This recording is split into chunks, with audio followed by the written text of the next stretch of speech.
Good to see you for the first time in a long time. Good to see back y'all on the field. Yep. I'll start the most simple. What in the world happened? And can you sum up quite literally, like, it's been 2+ years, man. So go back to the injury before 19 and how we got to this point. All right. So 2018, Bowling Green, I broke my fibula and I tore my deltoid ligament. Basically went through all off season to rehab that, and I felt good until I'd say right about fall camp again. I started having like a little bit of discomfort in my ankle, and I was like, what's going on? Like, this doesn't really seem normal.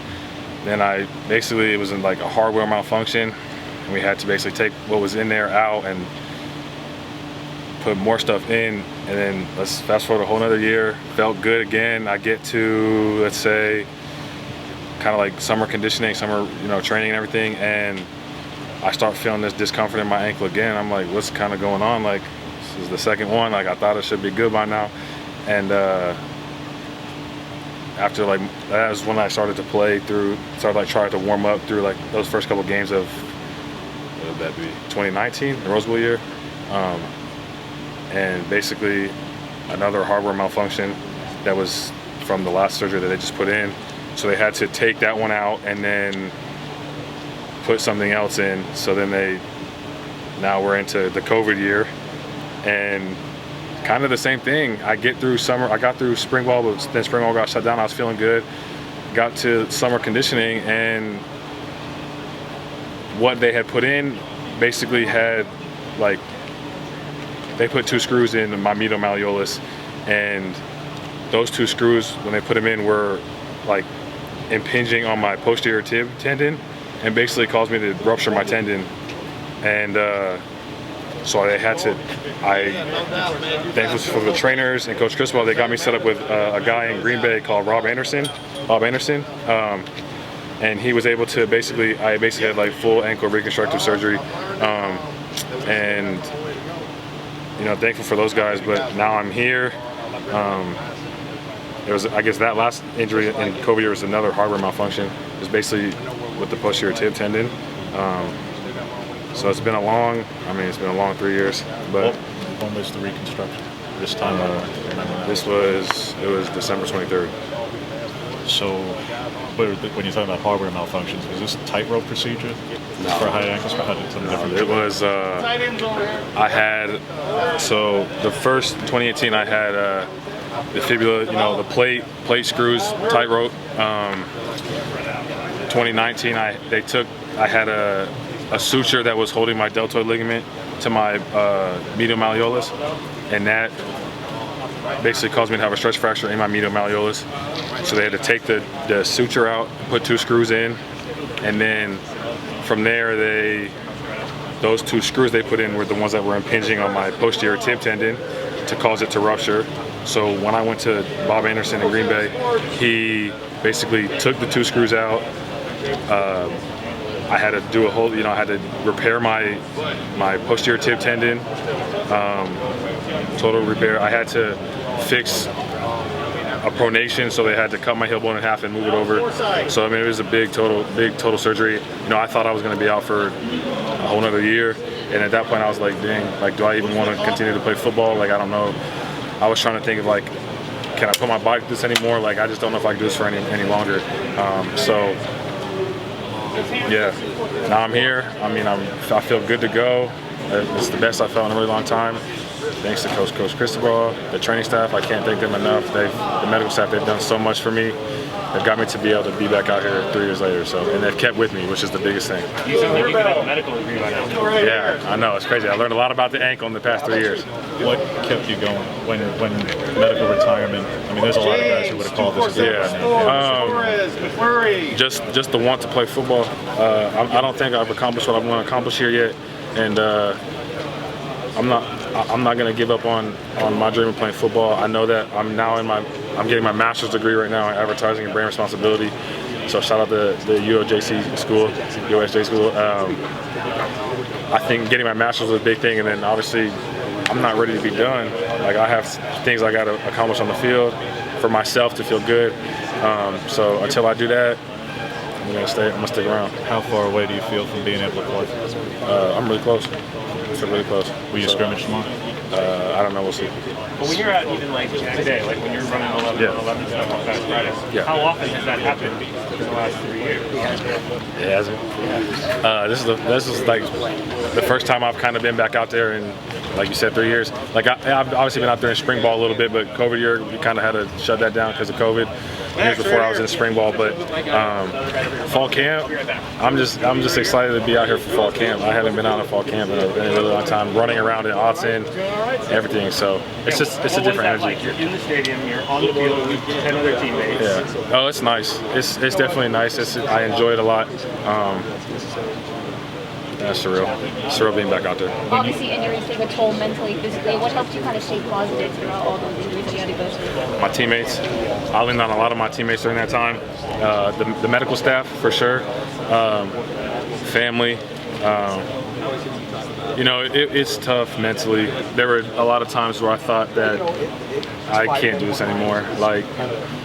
And that was the hardest thing. Like I was just trying to get around guys. I mean, it's been 3 years, so like obviously those first couple years, Jawan Johnson's helped me a lot. My roommates, Dallas Warmack, Drew Mathis, and I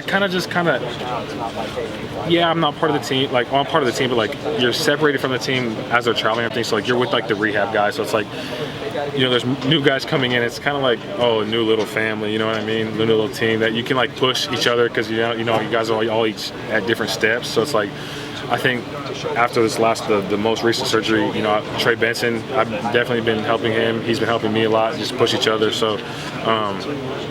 Just guys around me is one of the main things. Was there a turning point at all that kind of helped you stay positive, or something that you remember that was like, I can still do this, I want to continue my career? Not a turning point. I think it was more so just my will to want to do it. Like I'm not ready to give up football. Like I know that I haven't came anywhere close to what my potential can be.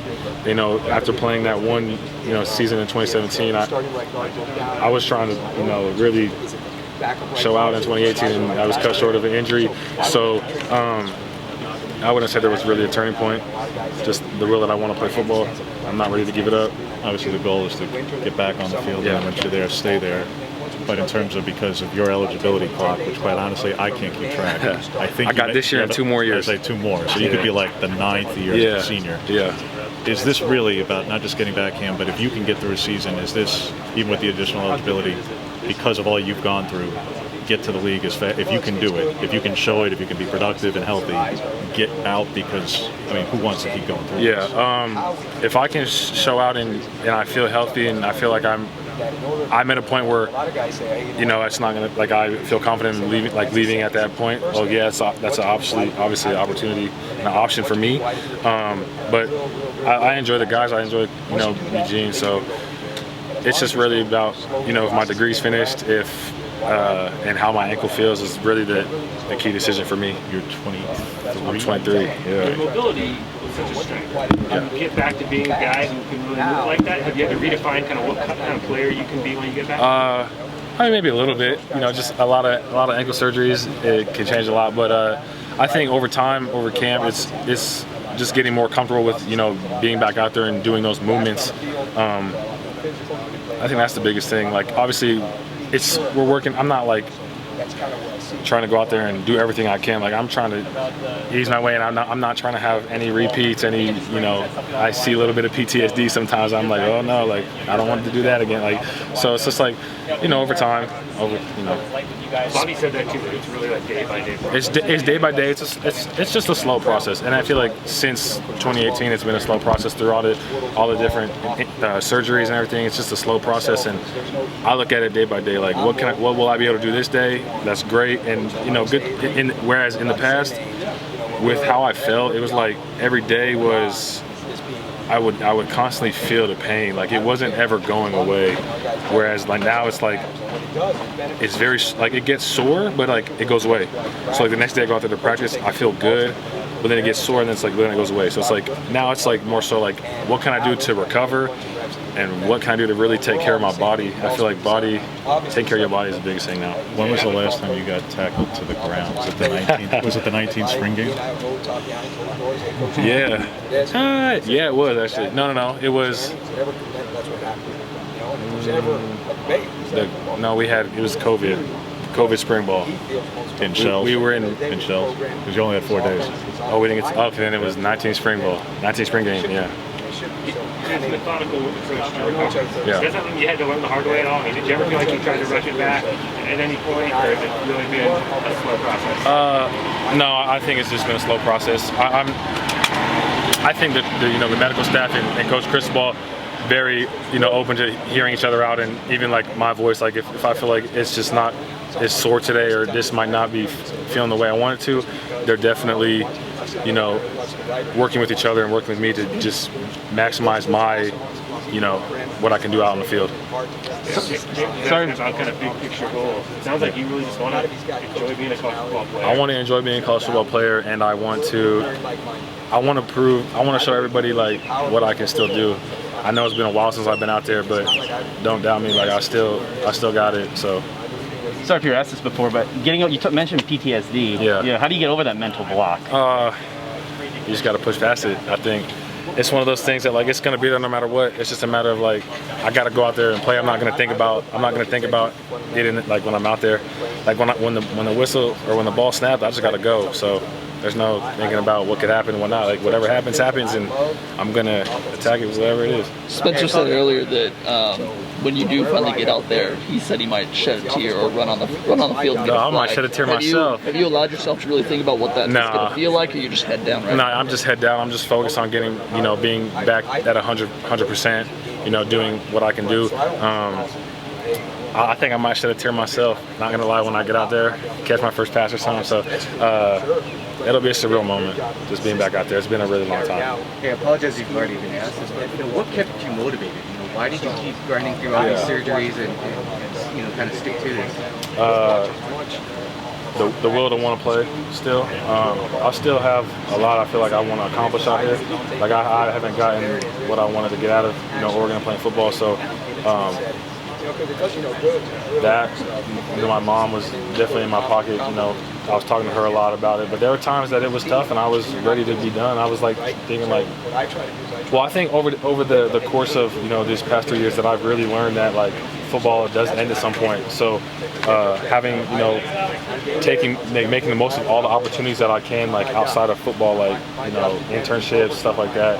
What I think are really big was to learn, like, get out in the work world and just kind of experience everything. So I think that's a big thing too, is realizing that football comes to an end at some point, but not yet for me. What were those internships? I had done one with Eugene PD over this past summer, which was really fun, and then I guess a long time ago, or a couple years ago, I did one with Fidelity Investments. So. Right now, we're rotating. You mentioned football's not forever. Do you have a newfound appreciation for the game? Yeah, of course. It feels like it's back to being brand new with me. It's just good to be back out here. So, thank you. Yeah, appreciate it. You said you were studying the SOJC. Yeah. What specifically? Because there's in PR, marketing. I was in advertising. Okay. Yeah, and now I'm in advertising and brand responsibility. So I'm really enjoying it. It's good. I'm almost done with it. So. Congratulations. Yeah, thank you. Why? Thank you. Yeah, thank you guys. All right, thanks, Cam. Or was that tackle, was that guard? Dennis was the same way. Provides us with that utility. And then at the end of the day, you have to finish the ball. Another one a little bit down, right? That's the closest thing to a game-like thing. How do you produce that? I mean, that's where you start developing that organization.